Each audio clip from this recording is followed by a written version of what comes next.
Magandang umaga, bansang Pilipinas. Sinimulan na ngayong umaga ng Interagency Council on Traffic o IAC ang mas mahigpit na pagpapatupad ng motorcycle lane policy sa mga pangunahing kalsada sa Metro Manila.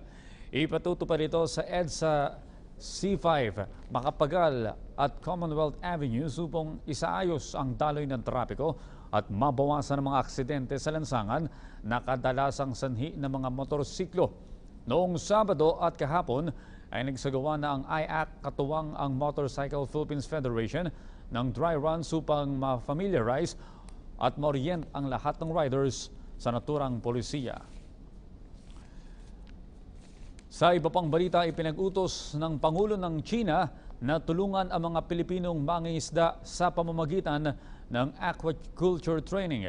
Sa pagbisita ni China Department of Fisheries Assistant Director Liu Xianchong sa Zambales, mismong si Chinese President Xi Jinping anya ang nag-utos na magtungo ito sa lugar upang tumulong sa mga Pilipinong mangingisda.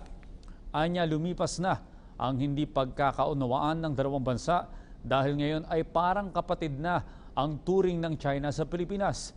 Ipinagmalaki ng opisyal na dadalhin sa China ang mga mangingisdang Pinoy upang ituro sa mga ito ang fish growing technology ng China na siyang #1 sa aquaculture technology sa buong mundo. Samantala, narito naman ang resulta ng Lotto Draw kagabi.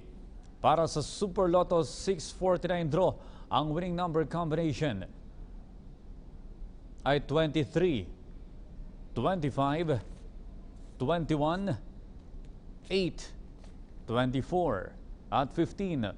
Para naman sa Ultra Lotto 658 draw, ang winning number combination ay 15, 2, 31, 58, 56 at 22. Wala pa pong nanalo sa mga jackpot prize ng Super Lotto 649 at Ultra Lotto 658. At yan po naman ang aming mga nakalap na balita at impormasyon. Para sa PTV Newsbreak, ako po si Audrey Goriseta.